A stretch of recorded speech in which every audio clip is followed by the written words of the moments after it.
সখা গো প্রেমে মোর দিও না ধরা, ধরা দিলে তোমার মন ভাঙ্গা হবে গোড়া গোড়া। তুমি কোন শহরের মাইয়া গো, লাগে উড়া ধুরা। তুমি কোন শহরের মাইয়া গো, লাগে উড়া ধুরা। হ্যাঁ প্রিয় দর্শক, কেন এতদিন পর আবার লাগে উড়া ধুরা? লাগে উড়া ধুরা একটি অসাধারণ অনন্য রেকর্ড করেছে বাংলা গান।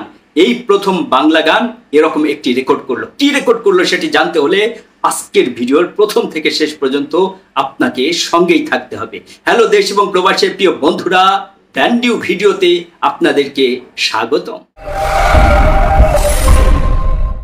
রায়হান রাফির পরিচালনায় মেগাস্টার শাকিব খান, মিমি চক্রবর্তী, নাবিলা এবং চঞ্চল চৌধুরীর এই সিনেমা ইতিমধ্যে সারা পৃথিবী জুড়ে তুফান নয়, শুধু মহা তুফান তাণ্ডব চালিয়ে যাচ্ছে। বাংলাদেশেও চালাচ্ছে সেটি, যদিও কলকাতায় কিছুটা ব্যবসা কম করছে। কিন্তু একটি বিষয় কালকে দেখলাম, মহেন্দ্র সেনীজি তার ফেসবুক পেজ থেকে শেয়ার করেছেন। আমাদের বাংলাদেশের আলফায়ের কর্ণধার শাহরিয়ার শাকিল, তিনিও তার ফেসবুক থেকে শেয়ার করেছেন এবং রায়হান রাফিও করেছেন। ঘটনাটি কি? লাগে উড়া ধুরা। তুমি কোন শহরের মাইয়া গো, লাগে উড়া ধুরা। প্রীতম হাসানের সুর এবং কম্পোজ করা এই গান, দেবশ্রী অন্তরা এবং প্রীতম হাসানের গাওয়া এই গান একটি অনন্য অসাধারণ রেকর্ডের মধ্যে দিয়ে যাচ্ছে। বাংলা গানের জন্য যেটি একটি অসাধারণ রেকর্ড, অনন্য রেকর্ড, সেই রেকর্ড নিয়ে আমরা গর্বিত হতেই পারি। সারা পৃথিবী জুড়ে যে সমস্ত গান ইউটিউবে আপলোড হয় তার মধ্যে গ্লোবাল টপ চার্টে 4 নাম্বার গান, 4 নাম্বার র্যাঙ্কিংয়ে এই আমাদের লাগে উড়া ধুরা। ভাবতে পারেন এটি বাংলা গানের জন্য কত বড় গর্বের একটি ব্যাপার। বাংলা সিনেমার জন্য একটি বাংলা সিনেমার গান এত বড় একটি রেকর্ড তৈরি করেছে। অসাধারণ এই রেকর্ড। এই রেকর্ড আসলে আমাদের সবাইকে গর্বিত করে। যেখানে আমরা দেখতে পাই সাবরিনা পেন্টারের মতো তার এক্সপ্লোসিভ এবং ও প্লিজ প্লিজ প্লিজ এই গান রয়েছে যথাক্রমে 5ম এবং 6ষ্ঠ স্থানে, এবং রক স্টার লিসার গাওয়া এই গানটি ব্ল্যাক পিঙ্ক খ্যাত লিসার গাওয়া এই গানটি সবার উপরে আছে ইউটিউব চার্টে। সেখানে বাংলাদেশের একটি গান গত 28 জুন রিলিজ হয়ে গত 4 জুলাই এই মধ্যে এই রেকর্ড করেছে। ভাবতে পারেন এটি কিন্তু বাঙালি হিসাবে, একজন বাংলাদেশের মানুষ হিসাবে, বাংলাদেশের সিনেমা প্রেমী হিসাবে আপনি আমি আমরা সবাই কিন্তু গর্বিত হতেই পারি। অনেকে অনেক রকম কথা বলেছিল লাগে উড়া ধুরা যখন এসেছিল, বলেছিল এই গানটি নকল। বিশেষ করে কলকাতার কিছু বন্ধুরা যারা জানতো না। হ্যাঁ, গানটির প্রথম অংশের যে সুর, তুমি কোন শহরের মাইয়া গো, লাগে উড়া ধুরা, এইটুক নেওয়া হয়েছে আমরা জানি মাতাল আব্দুল রাজ্জাক দেওয়ানের সেই দুষ্টু কোকিল, মরার কোকিল, যেটি মমতাজের কণ্ঠে এবং বেবি নাজনীনের কণ্ঠে খুব জনপ্রিয়তা পেয়েছিল 90 সালের দিকে।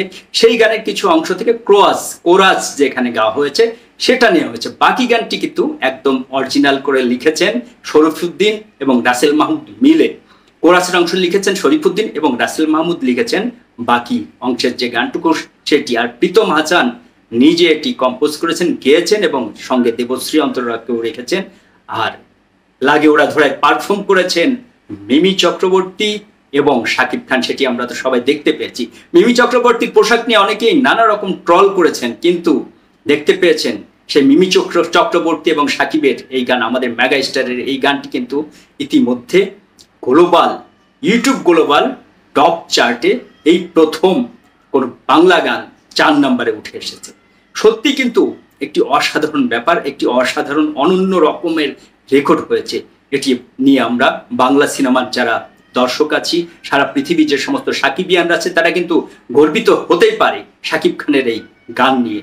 এবং আমাদের রায়হান রাফি আবার সেই যে তুমি কোন শহরের মাইয়াগের কি পার্ট 2 আসবে, যেহেতু আমরা ইতিমধ্যে জানি যে রায়হান রাফি আমেরিকা থেকে ফিরেই তুফান 2 কাজ শুরু করবেন, যেটির ইতিমধ্যে চিত্রনাট্যের ঘোষণা মাজার কাজ চলছে।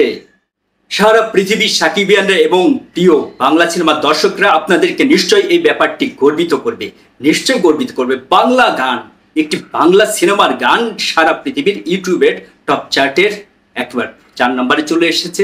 সেটি নিশ্চয়ই আমাদের গর্বিত করবে। আমরা বাংলা সিনেমা দেখব, বাংলা সিনেমার সঙ্গে থাকব এবং নিশ্চয়ই আমাদের এই চ্যানেলটির সঙ্গেই থাকবেন। আরও নতুন নতুন বিভিন্ন ভিডিওর বিভিন্ন বাংলা সিনেমার আপডেট পাওয়ার জন্য সবাই ভালো থাকবেন, সুস্থ থাকবেন, নিজেদেরকে নিরাপদে রাখবেন এবং দেশের কাজে নিজেদেরকে নিয়োজিত করবেন। আল্লাহ হাফেজ।